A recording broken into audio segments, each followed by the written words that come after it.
Olá, alunos, sejam bem-vindos a mais uma aula do curso sobre a Lei 9.099 de 1995, em especial sobre os juizados especiais criminais. Na aula de hoje estudaremos o caput do artigo 76 da Lei 9.099. Vamos então à leitura do dispositivo legal. Disciplina o caput do artigo 76 que, havendo representação ou tratando-se de crime de ação penal pública incondicionada, não sendo o caso de arquivamento, o Ministério Público poderá propor a aplicação imediata de pena restritiva de direitos ou multas, a ser especificada na proposta. Bom, então, diante dessa leitura aqui, já identificamos os termos que precisamos compreender e vamos passar agora à explicação. A primeira parte desse dispositivo que vamos estudar é a seguinte. É esse trecho aqui em que ele está dizendo que, havendo representação ou tratando-se de crime de ação penal pública incondicionada. Veja, pessoal, que diante desses termos que estão tratados aqui, nós podemos concluir que este dispositivo ele está disciplinando expressamente apenas os casos de ação penal de iniciativa pública condicionada à representação e os casos de ação penal de iniciativa pública incondicionada.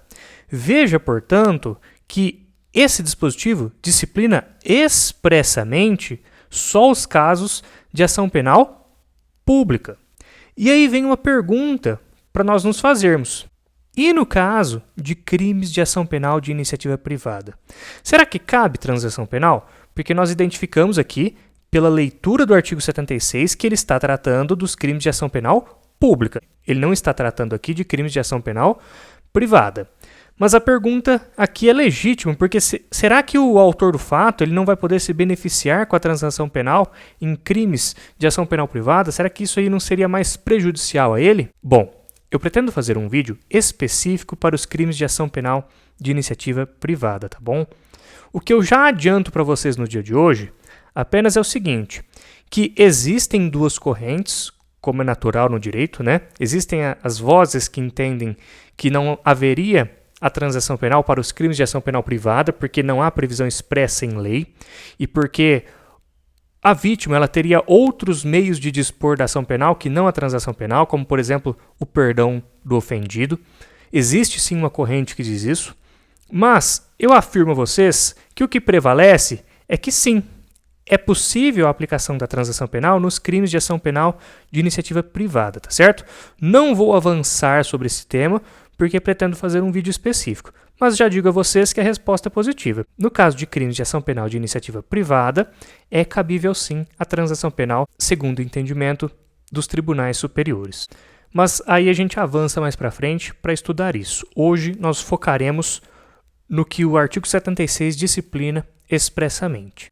Vamos agora continuar a explicação do artigo 76 e vamos avançar aqui, olha, para essa expressão que está em verde, que é não sendo o caso de arquivamento. Bom, o legislador ele foi expresso ao disciplinar que o Ministério Público ele propõe a transação penal se não for o caso de arquivamento.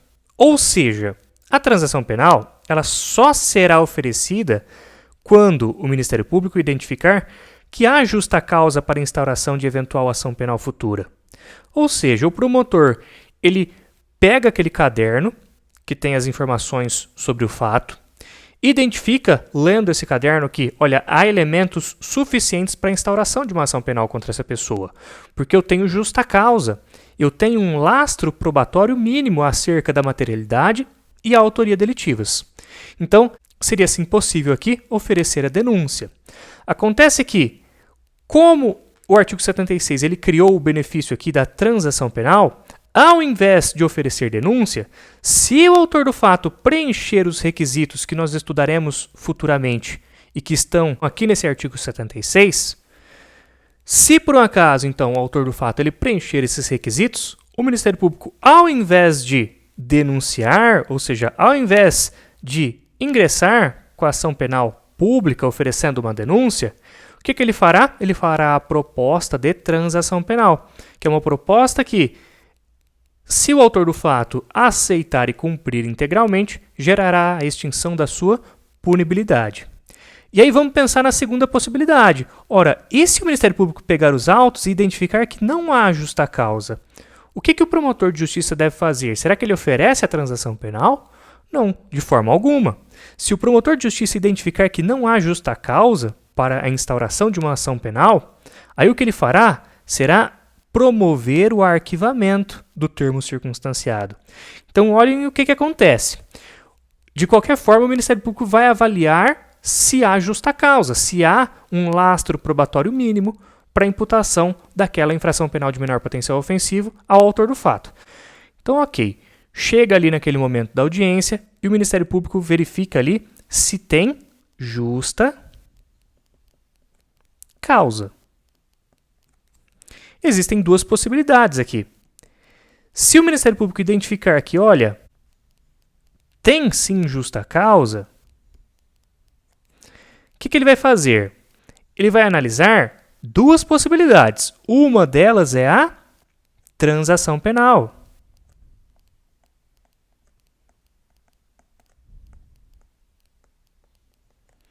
Lembrando que só haverá a proposta de transação penal se o autor do fato preencher os requisitos legais. Se por um acaso ele não preencher os requisitos legais, o que o Ministério Público fará é o quê? Oferecer denúncia. Então essa daqui é uma das possibilidades que acontece na audiência preliminar. A outra possibilidade é a seguinte: o Ministério Público olha e verifica o seguinte: não existe justa causa. Não tem o lastro probatório mínimo para imputar essa infração penal de menor potencial ofensivo. E aí o que o Ministério Público deve fazer? Ele deve promover o arquivamento.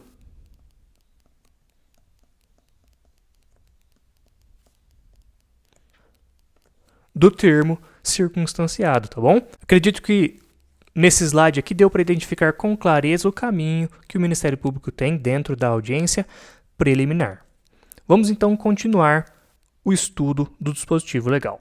Agora nós estudaremos essa expressão aqui, olha, que está em azul escuro no artigo 76, que é a seguinte, que o Ministério Público poderá propor a aplicação imediata de pena restritiva de direitos ou multas.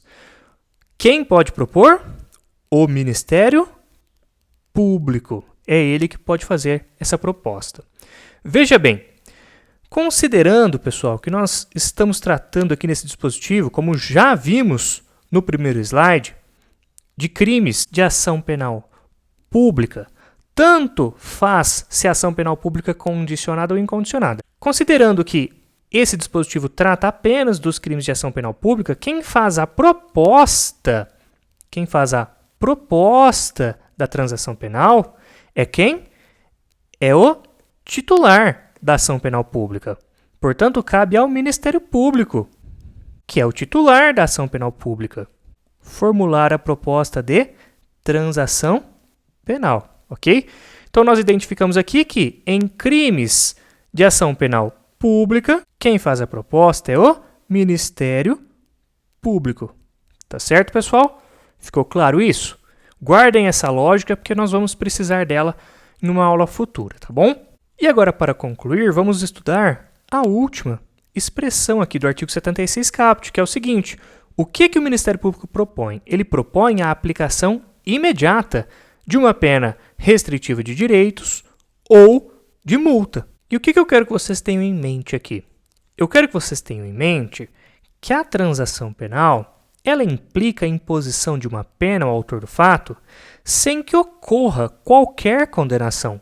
O autor do fato não é condenado, ele não reconhece culpa, ele não confessa os fatos, não. Ele não é condenado e ele nem reconhece ter praticado uma infração penal de menor potencial ofensivo. Então, diante desse contexto, o legislador entendeu o quê? Olha, eu não vou permitir a aplicação nessa transação penal de uma pena privativa de liberdade. O legislador definiu que só cabe na transação penal pena restritiva de direitos e pena de multa. Não cabe pena privativa de liberdade. Foi justamente o que eu constei aqui na letra B para vocês. Vejam que apenas se admite a negociação de uma pena restritiva de direitos ou pena de multa. E aqui eu até friso para vocês, tá? O Ministério Público ele pode, na sua proposta, até colocar mais do que uma pena, não tem problema algum. Não precisa ser uma única pena na proposta. A questão é que todas as penas que o Ministério Público colocar na sua proposta, elas obrigatoriamente terão que ser penas restritivas de direitos ou penas de multa. Por quê? Porque não se admite imposição de pena privativa de liberdade em transação penal. Guardem isso, tá certo, pessoal? Não se admite nem mesmo no regime aberto. E continuando aqui, vamos então entender o que são penas restritivas de direitos. Vamos entender primeiro o que é isso. Penas restritivas de direitos, elas estão espalhadas pela legislação. E eu trouxe alguns exemplos para vocês aqui, tá bom? Um exemplo que eu cito, vocês podem até abrir o Código Penal de vocês, é o artigo 43 do Código Penal. Ele prevê diversas penas restritivas de direitos, dentre as quais eu cito, para exemplificar, a prestação pecuniária e também a pena de prestação de serviços à comunidade. Esses são exemplos de penas restritivas de direitos previstas no Código Penal. Outro exemplo de pena restritiva de direitos que se encontra na legislação brasileira está aqui no artigo 292 do Código de Trânsito Brasileiro. É a pena de suspensão ou proibição de se obter a permissão ou a habilitação para dirigir veículo automotor.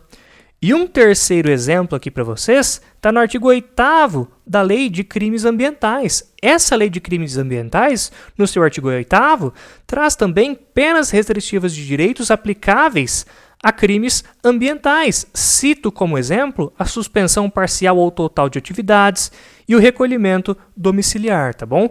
Então, veja que o que o Ministério Público pode apresentar nessa proposta de transação penal é uma pena restritiva de direitos, dentre as quais citei aqui alguns exemplos para vocês, e também pena de multa.